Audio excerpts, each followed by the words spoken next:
সাংবাদিক বন্ধুসকল সকলোকে সংবাদ মেললৈ আদৰণি জনাইছোঁ আৰু ৰঙালী বিহুৰ আন্তৰিক উলগ শুভকামনা আপোনালোক সকলোকে যাচিছোঁ।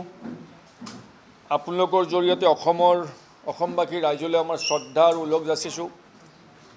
আশা ৰাখিছোঁ ৰঙালী বিহুৰ ঐতিহ্য আৰু পৰম্পৰাই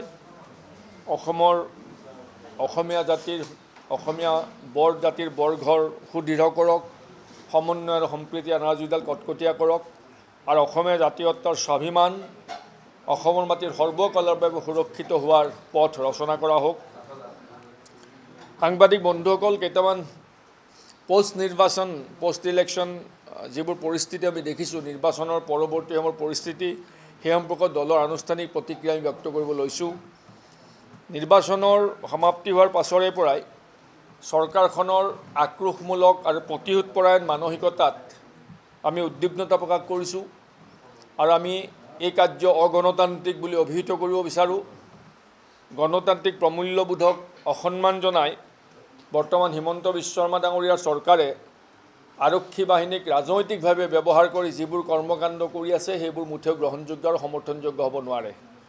ইয়াৰ ফলশ্ৰুতিত এটা কথা অনুমান কৰিব পৰা যায় যে চৰকাৰ গঠন নহ'ব বুলি নিশ্চিত হৈ মুখ্যমন্ত্ৰী ডাঙৰীয়াই এক সাংঘাতিক ধৰণৰ আচৰণ প্ৰদৰ্শন কৰিছে, অস্বাভাৱিক আচৰণ প্ৰদৰ্শন কৰি থকা আমি দেখিবলৈ পাইছোঁ। কেইটামান উদাহৰণ দিওঁ। কিছুদিন পূৰ্বে নিৰ্বাচনৰ পাছত খোৱাঙত আমাৰ দলৰ সভাপতি লুৰিণজ্যোতি গগৈৰ গাড়ী ভাঙি পেলোৱা হ'ল। আমি FIR দিলোঁ। গাড়ী ভঙাসকলৰ বিৰুদ্ধে ব্যৱস্থা গ্ৰহণ কৰা হোৱা নাছিল, কিন্তু গাড়ী ভঙাসকলে দিয়া অভিযোগৰ আধাৰত আমাৰ দুজন ল'ৰাক আৰক্ষীয়ে গ্ৰেপ্তাৰ কৰিছিল। সেইদিনাখনেই এগৰাকী সন্মানীয় মন্ত্ৰীয়ে সংবাদমেলযোগে আৰক্ষীক সকীয়নি দিলে যে যদি এইসকলক গ্ৰেপ্তাৰ নকৰে তেন্তে ল এণ্ড অৰ্ডাৰ চিটুৱেশ্যন ক্ৰিয়েট হ'ব। এগৰাকী মন্ত্ৰীয়ে সংবাদমেলৰ জৰিয়তে ল এণ্ড অৰ্ডাৰ চিটুৱেশ্যন ক্ৰিয়েট হ'ব বুলি ভাবুকি দিব পাৰে জানো? গতিকে সেই মন্ত্ৰীগৰাকীৰ বিৰুদ্ধে কিন্তু প্ৰশাসনে কোনো ধৰণৰ ব্যৱস্থা গ্ৰহণ নকৰিলে, যিটো কৰিব লাগিছিল। তেওঁলোকে কৈছিল যে ঝাৰখণ্ডৰ পৰা কেইজনমান মানুহ তাত আছেই, তেওঁলোকক কোনোবাই আপত্তি কৰিছিল বা কোনোবাই তেওঁলোকক বাধা দিছিল। গতিকে ঝাৰখণ্ডৰ মানুহ অসমত থকাত বাধা কি আছে? থাকিব পাৰে।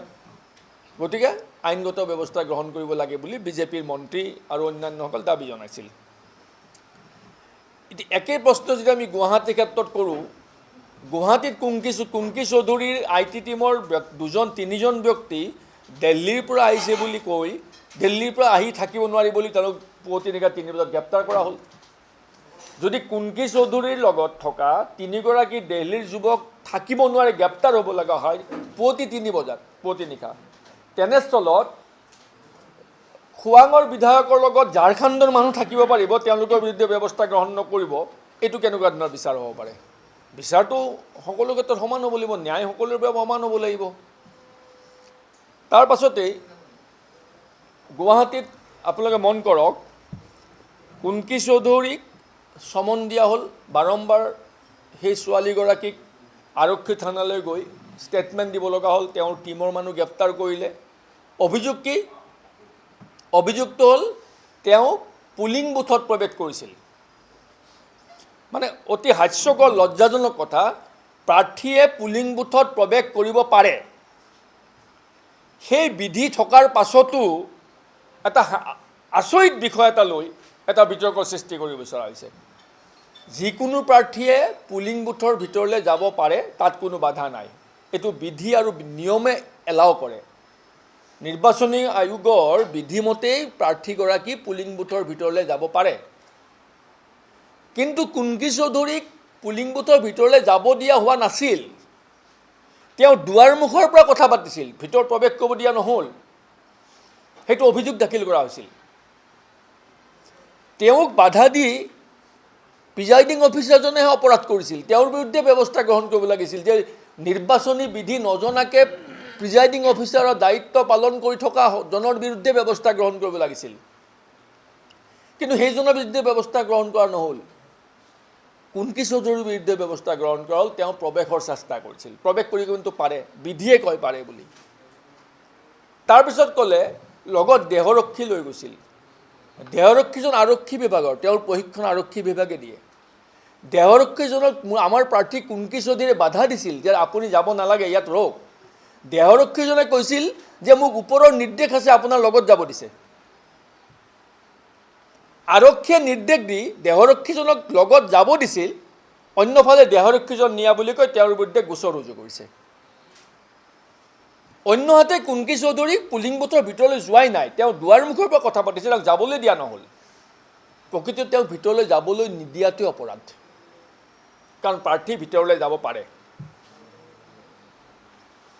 এই সামগ্ৰিক দৃষ্টিকোণৰ পৰা আমি দেখিছোঁ যে নিৰ্বাচনৰ পাছত নিৰ্বাচনোত্তৰ যিটো পৰিৱেশ, এই পৰিৱেশত চৰকাৰখনৰ অসহনশীলতা প্ৰকাশ পাইছে, অগণতান্ত্ৰিক মনোভাৱৰ চূড়ান্ত প্ৰতিফলন ঘটিছে। এইটো গণতন্ত্ৰৰ বাবে শুভ লক্ষণ নহয়। কিন্তু ইয়াৰ দ্বাৰা এইটো প্ৰতিপন্ন হৈছে যে মুখ্যমন্ত্ৰী ডাঙৰীয়া নিজে নিশ্চিত যে এইবাৰ বিজেপি চৰকাৰ অসমত নহয়। গতিকে হতাশগ্ৰস্ততাৰ প্ৰতিফলন এয়া, হতাশগ্ৰস্ততাৰ প্ৰতিফলনৰ ফলশ্ৰুতিত এনেধৰণৰ আচৰণবোৰ কৰিব লৈছে। অন্যহাতেদি আমি অন্য এটা দিশ দেখা পাওঁ, জেনজি বুলি কোৱাৰ লগে লগে, জেনজি মানে নতুন প্ৰজন্ম, যাৰ বয়স 30 বছৰৰ ভিতৰত আজিৰ দিনটোত। জেনজি বুলি কোৱাৰ লগে লগে বিজেপি চৰকাৰৰ জ্বৰ উঠি যায়। কিয় জ্বৰ উঠে নাজানো। মোৰ সন্তানো জেনজি, বৰ্তমান চৰকাৰখনৰ প্ৰতিজন মন্ত্ৰী বিধায়কৰ সন্তানো জেনজি। আমাৰ জেনজিৰ প্ৰতি শ্ৰদ্ধা আছে, আমাৰ অফুৰন্ত বিশ্বাস আছে সেইসকলৰ প্ৰতি, যে নতুন প্ৰজন্মই সমাজ পৰিৱৰ্তনৰ বাবে আপোচবিহীনভাৱে যুঁজ দিব পাৰে। নতুন প্ৰজন্মই জাতীয় স্বাৰ্থৰ বিৰুদ্ধে হোৱা যিকোনো কুকৰ্মৰ বিৰুদ্ধে আপোচবিহীনভাৱে যুঁজ দিব পাৰে, সেয়াই নতুন প্ৰজন্ম। নতুন প্ৰজন্মই সমাজ পৰিৱৰ্তন কৰিব পাৰে, নতুন প্ৰজন্মই শাসনৰ পৰা মানুহ উফৰাই পঠাব পাৰে, সেয়াই নতুন প্ৰজন্ম। আৰু এই নতুন প্ৰজন্মৰ শক্তিক বাৰম্বাৰ উপেক্ষা কৰি থকা হৈছে। এইটো আমি জুবিন গাৰ্গৰ হত্যাৰ পৰৱৰ্তী সময়তে আমি দেখিবলৈ পাইছোঁ। জুবিন গাৰ্গৰ মৃত্যুৰ পাছৰ পৰা আমি দেখিছোঁ যে জেনজিৰ প্ৰতি এটা বিৰূপ মনোভাৱ চৰকাৰখনে প্ৰদৰ্শন কৰি আছে, অৰ্থাৎ নতুন প্ৰজন্মৰ প্ৰতি তেওঁলোকক উঠি আহিবলৈ নিদিয়ে।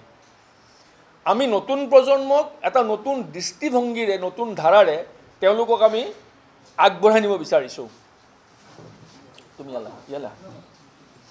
আমি নতুন প্ৰজন্মক আগুৱাই নিব বিচাৰিছোঁ। আমি বিচাৰিছোঁ যে নতুন প্ৰজন্মই সমাজ ব্যৱস্থাৰ অংশীদাৰ হওক, নতুন প্ৰজন্মই শাসন ব্যৱস্থা, ৰাজনৈতিক বিধি ব্যৱস্থাত অংশীদাৰ হওক, নতুন প্ৰজন্মই পংকিলতাৰ মাজত চলি থকা ৰাজনৈতিক বিধি ব্যৱস্থাক উফৰাই নতুন দৃষ্টিভংগীৰে নতুন নব্য ব্যৱস্থা, নব্য চিন্তাধাৰাৰ প্ৰৱৰ্তন কৰক। কাৰণ নতুন প্ৰজন্মৰ সেই শক্তি আছে আৰু সেই শক্তি আমি দেখিছোঁ। গতিকে আমি নতুন প্ৰজন্মৰ প্ৰতিনিধি হিচাপে কুন্কি চৌধুৰীক প্ৰক্ষেপ কৰিছিলোঁ। আৰু সেয়াই নহয়, আহিব লগা দিনবোৰত অসম জাতীয় পৰিষদে নতুন প্ৰজন্মৰ যুৱক যুৱতীসকলক অগ্ৰাধিকাৰ ভিত্তিত আমি নিৰ্বাচনৰ প্ৰাৰ্থিত্ব প্ৰদান কৰিবলৈ সিদ্ধান্ত গ্ৰহণ কৰিছোঁ। অসমৰ যিসকল উঠি অহা যুৱক যুৱতীৰ ৰাজনৈতিক বিধি ব্যৱস্থাৰে সমাজ সংশোধনৰ বাবে আগ্ৰহ আছে, ইচ্ছা আছে, দুৰ্নীতি ভ্ৰষ্টাচাৰৰ বিৰুদ্ধে যুঁজ কৰি এক নিকা সমাজ ব্যৱস্থা, নিকা ৰাজনৈতিক ব্যৱস্থা প্ৰৱৰ্তনৰ যাৰ যিসকলৰ আগ্ৰহ আছে, তেখেতসকল আগবাঢ়ি আহক। সেইসকল নতুন প্ৰজন্মক ৰাজনৈতিকভাৱে সন্মান আৰু মৰ্যাদাসহকাৰে ৰাজনৈতিক ক্ষেত্ৰখনত স্থান দিবৰ বাবে অসম জাতীয় পৰিষদ দায়বদ্ধ আৰু অংগীকাৰবদ্ধ। সেই কথাষাৰ মই আপোনালোকক দোহাৰিছোঁ। গতিকে এই কথাখিনিৰে আমি ক'ব বিচাৰোঁ যে আমি আশা ৰাখিছোঁ চৰকাৰখনে এনেধৰণৰ আক্ৰোশমূলক মানসিকতা পৰিত্যাগ কৰক। নতুন প্ৰজন্মৰ সৰু ছোৱালী এজনীক আমি প্ৰাৰ্থিত্ব দিছোঁ, সেই ছোৱালীগৰাকীক আশীৰ্বাদ দিয়ক, শুভেচ্ছা দিয়ক। তেওঁৰ জৰিয়তে উঠি অহা প্ৰজন্মই ৰাজনৈতিক ক্ষেত্ৰখনত আগবাঢ়ি অহাৰ বাবে প্ৰেৰণা লাভ কৰক, তাৰ বাবে চেষ্টা কৰক। যদিও তেওঁ অসম জাতীয় পৰিষদৰ প্ৰাৰ্থী বা বিৰোধী ঐক্যমঞ্চৰ উমৈহতীয়া ঐক্যমঞ্চৰ সমৰ্থিত প্ৰাৰ্থী, কিন্তু ইয়াৰ দ্বাৰা আমি এটা প্ৰতিফলন ঘটাব বিচাৰিছোঁ, আমি এটা নতুন ধাৰা সৃষ্টি কৰিব বিচাৰিছোঁ। সকলো দিয়ক, অন্য ৰাজনৈতিক দলবোৰে দিয়ক, নতুন প্ৰজন্মক আগুৱাই আনক, তেওঁলোকক শাসনৰ অংশীদাৰ বনাওক।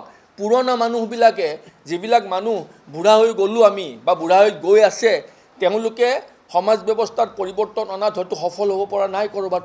গতিকে নতুন প্ৰজন্মৰ প্ৰয়োজন আছে, এটা সংমিশ্ৰণৰ প্ৰয়োজন আছে। নতুন আৰু পুৰণাৰ সংমিশ্ৰণেৰে আমি সমাজখন শুধৰাব পাৰিম, সমাজখন গঢ়িব পাৰিম, ৰাজনৈতিক বিধি ব্যৱস্থাক পৰিৱৰ্তন কৰিব পাৰিম, ৰাজনৈতিক বিধি ব্যৱস্থাক আমি সলনি কৰিব পাৰিম।